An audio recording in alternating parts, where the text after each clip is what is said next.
Chapter 1. The Quiet Daughter. The day my own family dragged me into court, they believed I would finally break, that I would apologize, sign away my rights, and disappear quietly. But what they never expected was the judge stopping mid-sentence, the room turning still, and one document shifting everything they had planned for years. My name is Elena, and this is not a story about revenge. It is about how staying silent, prepared, and precise can expose what even family tries to hide. I was always the easy one in my family, the child who did not argue, did not demand, did not take up much space. I learned early that if I stayed agreeable, things felt calmer, not happier, just quieter. In our house in the suburbs of Brookfield, Wisconsin, quiet was treated like peace, and peace was treated like love. My name is Evelyn Harper. I am 46 years old now, but this story does not begin with age. It begins with posture. I grew up sitting slightly back from the table, listening more than speaking, watching faces shift before voices did. My older brother Mark was the center of gravity in our family. Decisions bent toward him, opinions adjusted around him. My mother Linda called it harmony. My father George called it balance. I called it learning when not to speak. As a child, I was the one my parents trusted to understand. If Mark slammed doors or raised his voice, I was asked to be patient. If my mother felt overwhelmed, I was asked to help. If my father looked tired, I was the one who lowered my voice first. No one ever explained this role to me. It was simply assigned, reinforced by praise when I complied, and silence when I did not. I was good at it, and being good at it made it permanent. When I left for college, nothing dramatic happened. No tearful send-off, no speeches about pride. My family does not do grand emotion. I studied business analytics and later built a career in regulatory compliance. It suited me. Reading between lines, noticing what did not match, understanding how systems failed quietly. People often mistake that kind of work for coldness. It is not. It is attentiveness trained by necessity.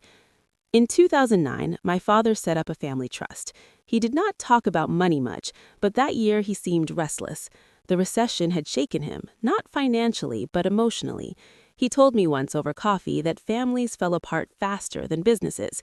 The trust, he said, was not about wealth, it was about structure, a way to keep everyone tethered to the same rules, the same expectations. I believed him. At the time, it felt like one of the few things he did deliberately for all of us, not just for Mark. My father died in 2019. It was not sudden, but it was fast enough to leave unfinished conversations hanging in the air. After the funeral, there was no explosion, no argument over property or money. That came later, quietly. What changed first was tone. I noticed it in pauses, in how conversations ended a second too early, in how decisions seemed already made before I entered the room. At first, I assumed I was imagining it. I have been accused of overthinking before, so I brushed it off. I focused on my work, my routines, the things that made sense. I still visited my mother every Sunday. I still brought pastries from the same bakery. I still asked how she was sleeping. She still answered politely and vaguely. The first moment I knew something was wrong was small enough to be easy to ignore. I was checking my email one evening after dinner when I noticed a subject line forwarded to me by accident. Family Trust Update. It was not addressed to me. It included my mother, my brother, his wife Karen, and an attorney I recognized from old paperwork. My name was nowhere on it. I stared at the screen longer than necessary, not because of the content, which was brief and administrative, but because of the absence. I had not been left out before. I had always been included, even if my input was optional. This felt different, deliberate. I forwarded the message to myself and closed my laptop, telling myself there was a reasonable explanation. The next day, I called my mother. I asked casually if there had been a meeting about the trust. She hesitated, just enough for me to notice. Then she said she thought I did not need to be bothered with those things. Her voice was gentle, reassuring. She said she did not want to stress me out. She reminded me that Mark was handling most of it now. I remember thanking her. That is what I always did. I thanked her for protecting me from inconvenience, from complexity, from being included. A week later, I drove to her house unannounced. It was late afternoon, the kind of quiet hour where the day feels paused. When she opened the door, she looked surprised but pleased. We made tea, we talked about the weather, about a neighbor who had moved away, about nothing that mattered. Then I went into the kitchen and saw a folder on the table, thick, beige, familiar, trust documents. I recognized the formatting immediately. My mother noticed my eyes land on it and moved faster than I had ever seen her move. She placed her hand over the folder and slid it closer to herself. She smiled and said it was nothing, just old paperwork. She told me not to worry. I did not argue. I did not ask to see it. I nodded, because nodding had always worked before, but something in me shifted then. Not anger, not suspicion, awareness. That night, I went home and pulled out my own copies of the trust documents. I read them carefully, not because I thought something had changed, but because I needed to reassure myself that things were still solid, still fair, still intact. I noticed how many provisions relied on good faith, how much assumed cooperation, how fragile trust looked once you stopped assuming everyone wanted the same outcome. Over the next few months, the pattern became clearer. Conversations happened without me. Decisions were presented as conclusions. When I asked questions, I was told things had already been handled. Mark spoke more confidently than ever. Karen smiled at me with a softness that felt rehearsed, like she was careful not to offend someone she no longer saw as equal. I noticed how often phrases like, "we thought it was best," were used, how rarely my name appeared in sentences that involved authority or choice. I began to understand that my role had shifted. I was no longer a participant. I was a signature, a formality. What hurt was not the exclusion itself, it was how natural it seemed to everyone else, as if my absence made the room more efficient, as if my silence had finally been taken as consent. I went to bed one night with a strange sense of clarity. I had not been pushed out, I had been quietly moved aside, and for the first time in my life, I did not rush to move myself back into place. Chapter 2. When silence was used against me. I knew something had shifted the moment Thomas suggested we meet about the trust. It was phrased gently, almost kindly, like everything else in our family when something unpleasant needed to be done. He called on a Sunday afternoon, his voice calm, measured, the way he used to speak when we were kids, and he wanted me to agree without questioning. He said it was nothing serious, just a small administrative update, a restatement to keep things efficient and avoid unnecessary taxes and legal fees.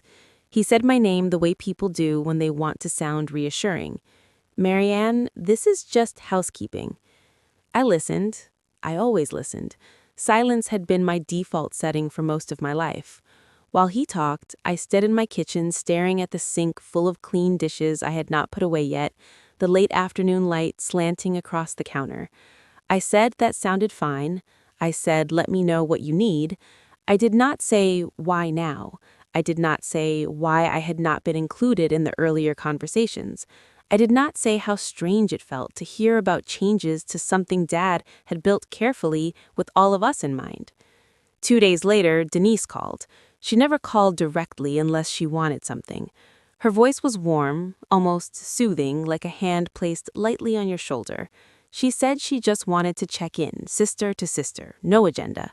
She asked how I was holding up, how quiet the house must feel now that Dad was gone.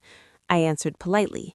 Then she laughed softly and said something that landed heavier than she intended. "You know, you have always liked being in control, even as a kid." I smiled out of habit, even though she could not see me. I said I did not know what she meant. She went on, gently, persistently, telling me how much Thomas had been carrying, how stressed Mom was, how hard it was for them to manage everything while I lived my own life at a distance. She said no one was blaming me, but it might help everyone if I trusted them to handle things. "You do not need to worry about every detail," she said. "Let us help you relax for once." When the call ended, I sat very still, phone resting in my palm, my chest tight in a way I could not quite name. That night, Mom called, or rather, she answered when I called her. I asked casually about the trust, about whether Dad had left any notes or instructions I had missed. There was a pause on the line, then a sigh that sounded rehearsed. She said she was tired. She said she did not want things to get tense. She said, "Your father trusted Thomas with these matters, and I trust him too." When I asked if I could see the updated documents, she said, "We will show you when everything is finalized. Do not make this harder than it needs to be." Harder for who? I almost asked. Instead, I said, okay. It was Claire who finally said the word out loud. We met for coffee near her office, the same place we had gone 100 times over the years. She worked in human resources, had spent decades navigating corporate politics, reading between lines people thought were invisible. I told her everything, in a careful, factual way, minimizing my own reactions the way I always did. She listened without interrupting, her eyes narrowing slightly. When I finished, she leaned back and said, "Marianne, they're gaslighting you." I laughed, instinctively dismissive. That seemed dramatic. She shook her head. "No, they are reframing your silence as consent and your questions as problems. They are making you doubt your instincts so you'll step back voluntarily." I stared at her, my coffee untouched. "That's not malicious," I said. "They're just trying to keep things calm." Claire looked at me with a sadness that felt undeserved. "Calm for them," she said. "Costly for you." 2 nights later, the email arrived. Subject line, "Family Trust Restatement Draft."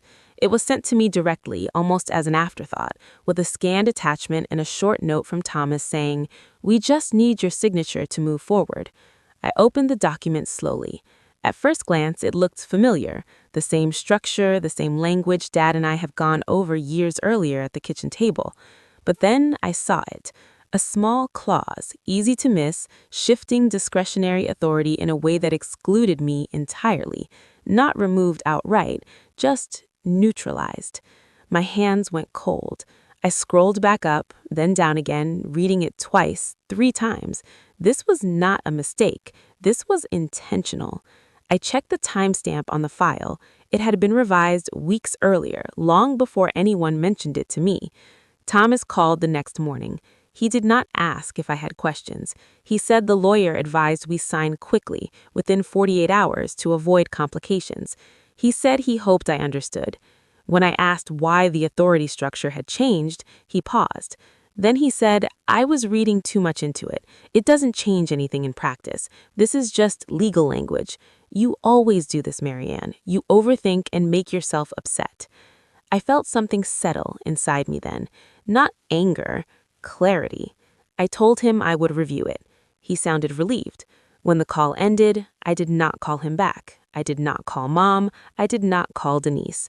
I sat at my desk and opened a new folder on my computer. For the first time, I chose silence on purpose.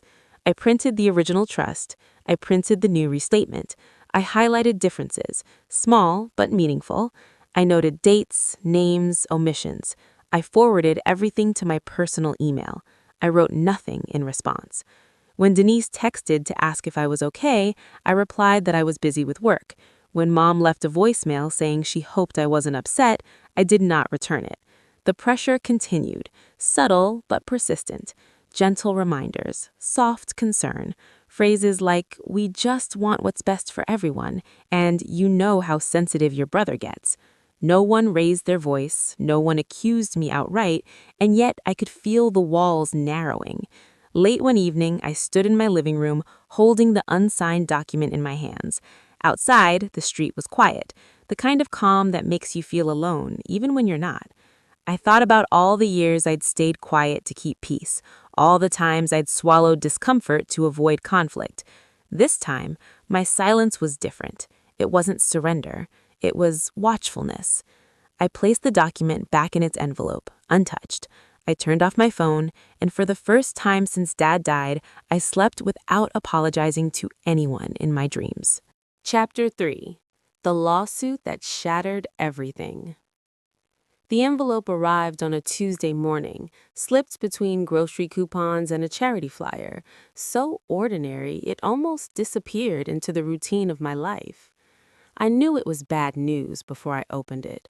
My hand stayed steady anyway, muscle memory from years of forcing calm when everything inside wanted to fracture. When I read the first page, the words felt clinical, distant, like they belonged to someone else. Undue control, breach of fiduciary duty, plaintiff Thomas Whitaker, my brother, defendant Marianne Whitaker, me. What stunned me was not the lawsuit itself, it was the quiet realization that no one was surprised. I sat at the kitchen table for a long time, the paper flat beneath my palms. Outside, a lawnmower hummed somewhere down the block. A normal morning. I thought of all the dinners, the phone calls, the silences that suddenly rearranged themselves into something clearer. They had known. They had talked about this. I was late to a conversation that had already ended. My phone buzzed before I could even stand up. It was my sister-in-law, Denise. I hesitated, then answered. "So you got it," she said, not unkindly, just matter of fact. "Yes," I replied. "I did." There was a pause, then a small sigh. "We honestly thought you would just sign," she said. "Sign what?" "Whatever they put in front of you to keep the peace." The word peace landed wrong. I thanked her for calling and hung up before my voice could betray me. 10 minutes later, another message lit up my screen. This one from Evan, my nephew. 22 years old, fresh out of college, still convinced the world was mostly reasonable. "Aunt Marianne, Dad says this will be resolved quickly. Is that true?" I stared at his text until the letters blurred. I typed back slowly. "I don't know yet, but I love you." I never got a reply. The first hearing was scheduled faster than I expected. Thomas moved with confidence, the kind that comes from believing the outcome is already decided. When I walked into the courthouse, the air felt heavy with familiarity. I had been here before, years ago, standing beside our parents during estate planning meetings, trusting the systems we were told would protect us. Rachel sat next to me, calm, unreadable. She leaned in slightly. "They're going to lead with a trust amendment," she whispered. "I can feel it." She was right. Thomas's attorney stood and presented a notarized amendment to the family trust dated 18 months earlier, perfectly formatted, perfectly legal on its face. The implication was clear. I had overstepped, I had manipulated, I had taken something that was not mine. I felt the shift in the room before anyone said a word. The judge adjusted his glasses. Pens paused. I looked at the document projected on the screen and understood something cold and precise. This had not been a reaction. It had been a plan. During the recess, I went to the hallway bathroom and stared at myself in the mirror. My reflection looked older than I remembered. Not weaker, just more aware. When I returned to the courtroom, my mother Elaine was already seated in the front row, hands folded tightly in her lap. When she was called to speak, she stood slowly as if the weight of the room pressed down on her shoulders. She did not look at me. "I don't know all the details, but I trust my son." That was it. No accusation, no defense, just belief offered like a verdict. Something inside me went quiet, not numb, clear. Afterwards, Rachel and I sat in my car with the doors closed, the courthouse looming in the rearview mirror. She didn't rush to fill the silence. "They're not trying to win money," she finally said. "They're trying to remove you." I nodded. "I know." Because that was the truth settling into place. This was not about assets or fairness or misunderstandings. It was about making me disappear from the structure of the family, from the trust, from the narrative they preferred. I was the variable they wanted eliminated. That night, I went through old emails alone, not looking for proof, just understanding. I found one Rachel had flagged weeks earlier, sent from my mother to Thomas long before the amendment was signed. In it, she agreed that restructuring the trust would keep control where it belonged, with her son. Choice, not weakness. Intention, not confusion. I closed my laptop and sat in the dark living room, the house quiet around me. I felt grief, yes, but it was clean. Sharp edges, no confusion. I thought of Evan, of the way he still believed adults told the truth. I thought of Denise, of her casual assumption that I would fold for harmony. I thought of my mother's voice in court, steady and final. By the end of the week, I had decided how I would move forward. I would not argue in the family group chat. I would not leak documents. I would not plead my case over dinners or phone calls. I would not perform my pain for anyone's comfort. I would let the system they trusted speak for me. Rachel outlined the next steps with careful precision. We would respond formally, we would document everything, we would allow Thomas to advance his narrative while quietly reinforcing the record. No dramatic gestures, no emotional outbursts, just structure, timing, and facts. "You're sure?" she asked once, "because this will change things permanently." "I'm sure," I said. "They already have." Late that night, another message came through, this time from Evan again. "Grandma says you're angry, and that's why this is happening." I typed, erased, then typed again. "I'm not angry. I'm being careful." He left the message unread. I went to bed knowing sleep would come in fragments. It did. But beneath the exhaustion, there was something else. Not hope, not revenge, control. For the first time since the ground shifted under my feet, I understood my position clearly. I was no longer reacting, I was choosing. And whatever came next, whether I won or lost, whether the family remained or fractured beyond repair, I would not be erased quietly. I turned off the light and let the silence settle around me, not as emptiness, but as space. A pause, the kind that comes right before the next move. Chapter 4. The Truth They Never Expected Me to Use.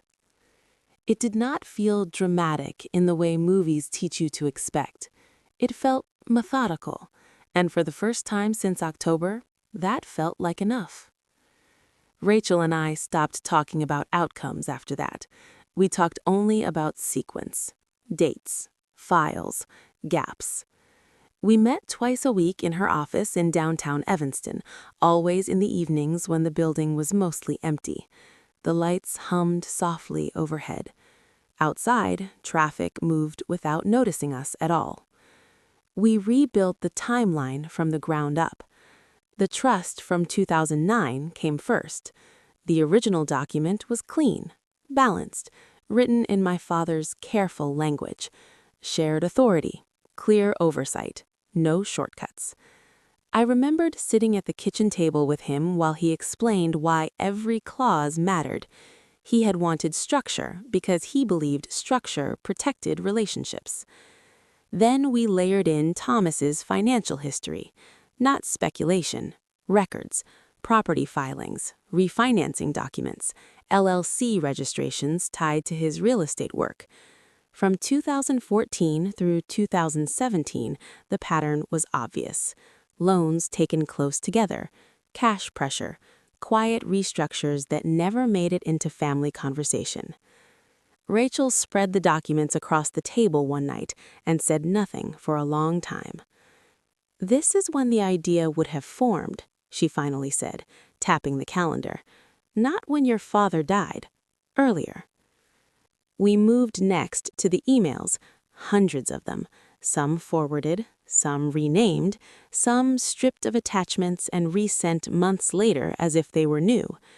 Rachel showed me how to read the metadata, how to see when a file had first been created and how many times it had been handled before landing in my inbox. One thread stood out immediately. A conversation between Thomas and a financial consultant, originally sent years earlier, later forwarded to my mother, and then altered before being attached to the amendment presented in court. The timestamps did not align. The headers told a different story than the text. "This is not sloppy," Rachel said quietly. "This is intentional." Outside the legal work, my family continued their performance. Denise called more often. Her tone stayed gentle, but the questions sharpened. "Are you planning to leave town?" she asked one afternoon. "No," I said. "Oh," she replied, "I just thought maybe you were distancing yourself." Another time, she asked if I had started looking for work elsewhere. I said nothing. I saved the messages. My mother called less, but when she did, her voice carried a strange mix of irritation and fear. "I don't understand why you won't just let this go," she said one evening.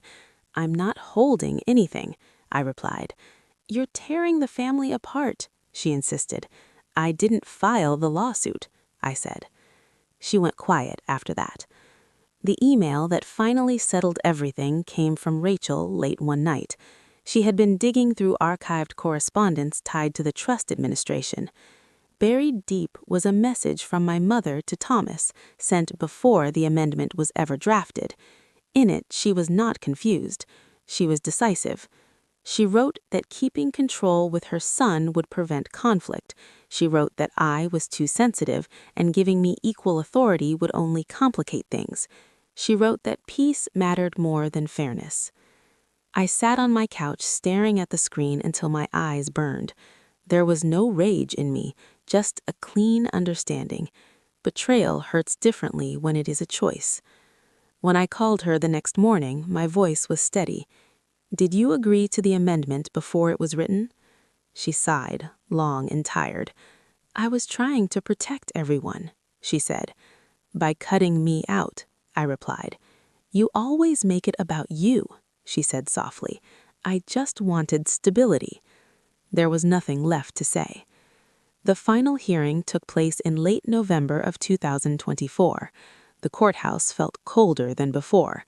Fluorescent lights, hard benches, the quiet weight of procedure. Thomas sat across the aisle, posture rigid. Denise twisted her hands in her lap. My mother avoided my eyes. Rachel placed a single binder on the table in front of us. "That's all we need," she said.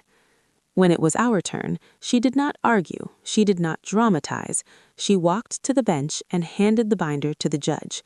Inside were the original trust, the amendment, and a clean timeline. Emails with full metadata intact, dates aligned with debt records, forwarding chains exposed. No commentary, no emotion. The judge read slowly. He asked questions. He compared documents side by side. The room grew silent in a way that felt heavier than noise.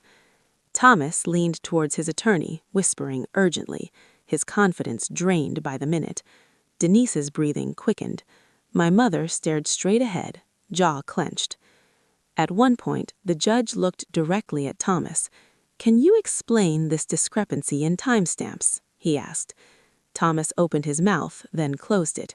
His attorney spoke instead, stumbling through an explanation that satisfied no one. The judge nodded once, then set the binder down. "I am ordering all related documents preserved immediately. This court will reconvene to rule on the validity of the amendment." No gavel, no raised voice, just authority.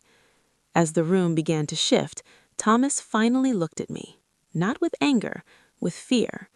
Denise stood abruptly, then sat back down, her composure gone. My mother did not look at either of us. In the hallway, the tension broke in small, human ways. Denise tried to speak, then stopped. My mother passed me without a word. Thomas brushed past, avoiding my gaze entirely. Rachel and I stepped outside into the cold air. I took a deep breath and noticed something surprising. My hands were steady. "You did exactly what you needed to do," Rachel said. "I didn't do much," I replied. "You waited. Most people can't." I stood there for a moment longer, the courthouse behind me, the future unresolved. There was no celebration waiting, no reconciliation promised, just process. But the truth was no longer mine to carry alone. It was moving through a system built to weigh facts instead of feelings. And for the first time in a long while, that felt solid enough to stand on. Chapter 5. What I Lost After I Won. The ruling arrived quietly, without ceremony, on a gray Thursday morning. I was standing in line at a coffee shop near my office in Dayton, Ohio, when my phone vibrated in my coat pocket. I almost ignored it. For months, every unknown number had carried weight, but something told me this one mattered. Rachel's voice was calm, steady, the way it always was when the facts had already settled. "The court issued the final order," she said. "The amendment is invalid. Your authority under the trust is fully restored." I thanked her. My voice sounded distant, like it belonged to someone else. I stepped out of line, walked back to my car, and sat there with my hands resting on the steering wheel. I waited for relief to wash over me, for triumph, for the feeling people describe when justice finally lands. What came instead was stillness. No one was arrested, no headlines, no dramatic fallout, just paperwork filed, signatures applied, and a quiet correction made by a system that finally saw what I had been carrying alone. Thomas left town within a week. No announcement, no goodbye. I heard through a neighbor that he had taken a consulting project in Arizona, something temporary, something vague, the kind of explanation families offer when the truth is inconvenient. He did not call me, he did not text. I did not expect him to. Denise stopped responding altogether. My messages stayed delivered, never read. I imagined her telling people she needed space, that things were complicated. Silence became her chosen narrative. I let her have it. My mother never reached out. That was the part that surprised me the most, not because I expected an apology, but because I expected acknowledgement, a phone call, a pause at the edge of the driveway, something that said, "You mattered enough for this to be uncomfortable." Instead, weeks passed, then months. I drove to her house once, unannounced, the way I used to. Her car was in the driveway, the lights were on. I stood at the door longer than I needed to, hand raised, then lowered it. I realized I was waiting for permission I no longer needed. I turned around and left. The only message that came with any honesty arrived late one night. It was from Evan. "Aunt Marianne," he wrote, "I heard the case is over. I just wanted you to know, you never said a bad word about anyone, even when you could have. I noticed that. Thank you." I stared at my phone until my vision blurred, not because I needed his validation, but because he saw something I had not known anyone was watching. "I'm proud of you," I typed back, "and I'm always here if you need me." He replied a minute later, "I'm sorry they put you in that position." That was when the truth landed fully. The deepest wound was not the lawsuit. It was the realization that I had always been the expendable one, not because I was weak, but because I was reliable, because I would absorb discomfort to keep others comfortable, because I would stay quiet and call it maturity. Winning did not give me my family back. It showed me clearly which parts of that family were built on my silence. In the weeks that followed, I cleaned out old boxes from my storage unit, papers I had saved out of habit, birthday cards from my father, notes scribbled in his careful handwriting, a copy of the original trust summary he had once handed me, explaining each clause like my understanding mattered. I sat on the floor and cried, not for what I lost, but for how long I tried to earn what should have been freely given. Karma did not arrive like punishment. It arrived like alignment. Thomas lost the room he used to dominate. Denise lost her audience. My mother kept the peace she always said she wanted, but peace without honesty turned out to be quieter than she expected. And I gained something I had never been allowed to keep before: my own permission. I stopped explaining myself, I stopped checking in, I stopped sending holiday gifts out of obligation. I did not cut anyone off dramatically, I simply stopped reaching. The silence changed shape. It was no longer something I endured, it was something I chose. I filled the space with things that did not ask me to disappear. Long walks, dinners with friends who spoke plainly, mornings where my chest did not tighten at the sound of my phone. For the first time, I was not managing anyone else's emotions. If you were hearing this and recognizing yourself in it, I want you to understand something clearly. Being called too sensitive is often a warning sign, not a flaw. It usually means you're the only one paying attention. Keep your truth. Keep your records. Keep your sense of timing. Not to hurt anyone, not to win arguments, just so you don't lose yourself trying to be easy to live with. Sometimes the bravest thing you can do is stop holding everything together. If this story connected with something you've lived through, you're not alone. You can share what resonated or simply stay and listen. There are more stories like this, where proof matters more than rage, and silence is no longer the price of belonging.